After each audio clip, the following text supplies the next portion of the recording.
how do you know what's real? Is it what you can see or what you believe? What if there's a D&D monster so terrifying it can make you believe whatever it wants to be real? Could your 5e character see through its illusions? Or perhaps what you believe is the illusion? And to defeat this 5e monster, you must accept that nothing you believed is true.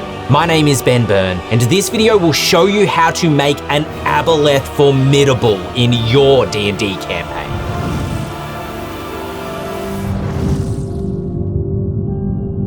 An Aboleth is a mind-bending horror, which can charm you into perceiving it as a friend or possibly a deity. Aboleths are more ancient than the gods themselves. In histories now forgotten, Aboleths lurked in primordial oceans and reached out with their minds to enthrall the earliest civilizations. They made themselves into deities. Then, the true gods appeared and smashed the Aboleth's control over humanity, freeing us from subjugation to these alien monsters. And through the eons, the Aboleths have never forgotten that defeat. Their memories are flawless, and from the fathomless depths of the ocean, they plot their revenge. But what if the truth is even more terrifying? What if it wasn't the gods that defeated the Aboleths? What if it was merely faith itself? Faith is powerful.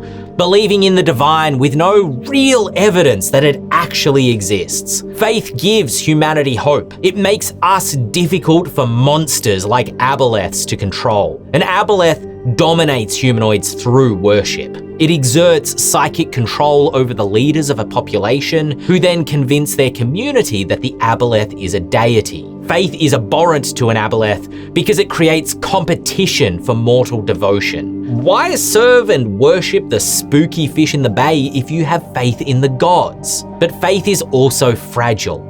It breaks when reality becomes too frightening, when the existence of the gods becomes too hard to believe and doubt infests the mind. Mortals who do not feel divine faith may turn instead to the power of an Aboleth. So perhaps the ancient conflict between the gods and Aboleths wasn't some cosmic celestial battle, but rather a theological struggle between perception and faith. What you know to be true and what you believe. If a gibbering mouther shows us how fragile our flesh is to the horrors of the cosmos, able to be remolded like clay, an Aboleth embodies the fragility of our minds. Is there a difference between believing something and knowing it? Do you know the gods exist, or do you only believe it? Do you have proof, or do you merely have faith? Aboleths seek to undermine your beliefs, to distort your perceptions of reality. They make you question what you think is real, and faith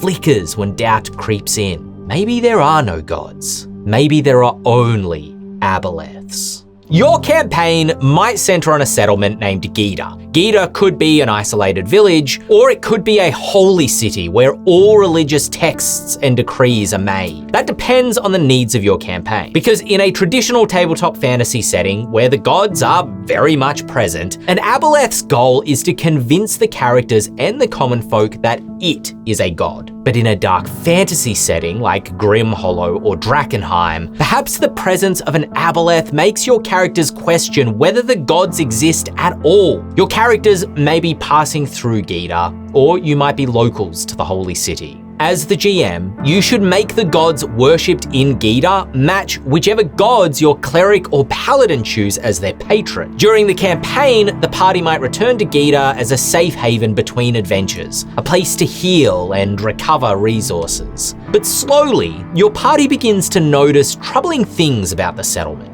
Firstly, a violent gang of apostates has risen among the commoners. The apostates denounce the gods, vandalize the church, and attack the priesthood. Your party may be hired to deal with these ruffians, in addition to protecting Gita from other dangers, such as roaming monsters or invading warbands. Gross sludge occasionally pollutes Gita's riverways. Grotesque aberrations are found lurking in the sewers, or they worm their way into flooded basements. Locals tend to vanish with sinister regularity. At first, the apostates are blamed for such disappearances, but your investigations reveal that's not the case. Slowly, sinisterly. These strange happenings begin to point back to the church. You discover hidden vaults beneath Gita's holy places, and beneath those are flooded caves. The walls are painted with distorted religious iconography. As you explore deeper into these catacombs, you're confronted with the horrifying truth. Gita doesn't worship gods at all. They've been enthralled by aboleths. The impact of this revelation will depend on the tone and setting of your campaign. In a high fantasy adventure, Gita might be a single village that's had its faith usurped by an aboleth. The villagers were deceived by an aboleth which was impersonating a real god. But if your player character's patrons are the deities the aboleths are impersonating, this adventure's twist is so much more terrifying because it calls into question, what if there are no gods? What if all your deeds and prayers have only ever been in service of these slimy, writhing aberrations lurking in the dark beneath the holy city of Gita? To confront the aboleths is to admit that your faith is meaningless. And can you conquer fear if you have no hope? This is a question you'll need to battle if you ever delve beneath the city of Drakkenheim, an eldritch horror setting that features an aboleth as one of its main villains. And if you love eldritch horror and you want to try Daggerheart, there's a whole adventure module just for you. The Dungeon Dudes and Ghostfire Gaming are teaming up with Darrington Press to bring you Dungeons of Drakkenheim Daggerheart. The Daggerheart system is a perfect match for eldritch horror and the mind-bending abilities of an aboleth. The city itself is an enemy, using Daggerheart's environments framework to turn the city ruins into engaging challenges. And as you explore Drakkenheim's ruins, you gain contamination, which causes your hope slots to falter. But corruption grants access to powerful new mutations. Contamination and mutations also feed the GM extra fear, empowering you to raise the tension further. Can your characters keep hope alive, or will fear reign? This is a levels 1 to 10 adventure. It's launching now on Kickstarter, so click the link up there to follow along and get your hands on one of Daggerheart's very first adventure modules. The dread of an aboleth's lair is discovery. What brought you here might have been a relatively simple mystery, villagers disappearing or slime polluting the river. But as you descend through the corridors and chambers, that mystery unfolds into one terrifying discovery after another. If your aboleth's lair is indeed beneath the Church of Gita, the upper catacombs under the temple might appear quite mundane. The walls are painted with murals of the gods and their sacred stories, and the alcoves are filled with dusty relics, just like the crypts of any other church. But as you journey deeper, those murals begin to depict the gods in unsettling ways. The symbols remain the same, the religious iconography, but the gods themselves look less and less like celestials and more like distorted horrors. Their painted worshippers look frightened of their deities. Eventually, you journey so deep that the crypt becomes a claustrophobic cavern before expanding out into a vast and ancient city, buried and drowned beneath the earth. The murals now depict surreal and nightmarish images, and the architecture is alien and disorienting. Your party should never feel at ease in the depths of an aboleth's lair.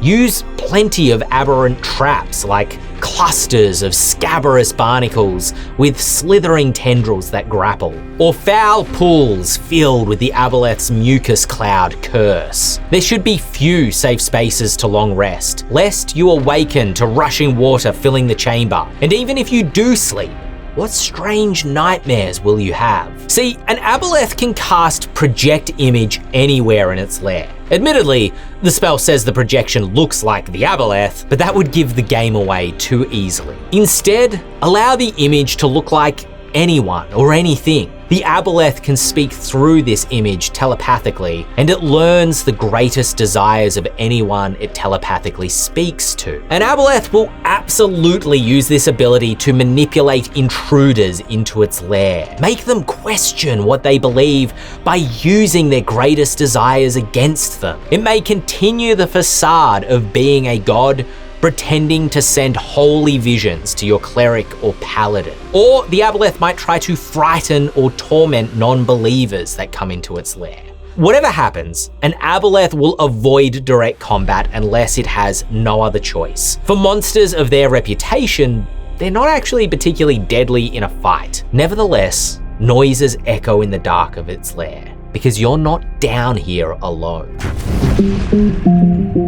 When you think aberrations, you think body horror, and mortals who have been exposed to an Aboleth's touch or mental domination may be physically reshaped by the experience. An Aboleth is always surrounded by a mucus cloud. Failing a con save against this mucus causes your skin to become slimy and cracked, and you can breathe in both air and water. If this curse is allowed to continue, you may eventually transform into scum, an aberration from ghosts of Saltmarsh that are now permanent Abolethic vassals. A scum's mind-breaking touch can inflict 4d8 psychic damage, making them almost like mini Aboleths, able to shatter your grip on reality. A Kraken priest from Monsters of the Multiverse or an aberrant cultist from the 2024 Monster Manual also make great thematic Aboleth lieutenants. Perhaps they were former priests of the god the Aboleth impersonates, still believing that they worship a celestial deity as their minds have been enveloped by the Aboleth's control. But of course, the true fear of an Aboleth servant isn't fighting them, but feeling that creeping sense that you're slowly becoming one of them. Monsters of Drakkenheim features a CR18 Aboleth creature called the Duchess, who can actually live up to the title of BBEG in your campaign. The Duchess also has a collection of minions called Deep Dregs, who were mortals who have become twisted into aquatic aberrations by their servitude to the Duchess. Not only do the Deep Dregs make for engaging combat encounters with a mix of stat blocks, including the brutish Deep Knight or the occult Deep Siren, but there's also contamination rules that allow the Duchess to transform you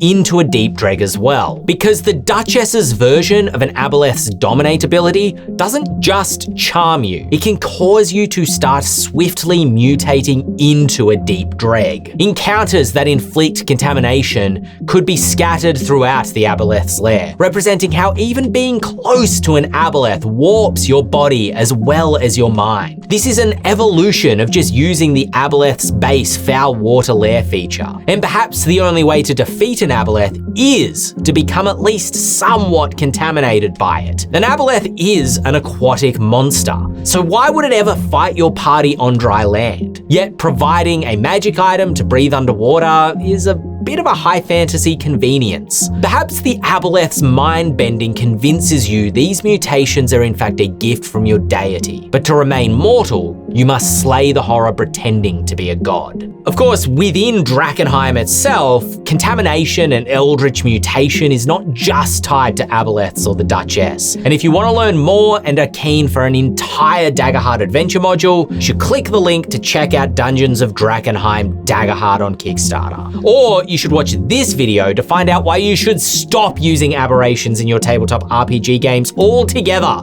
before it's too late.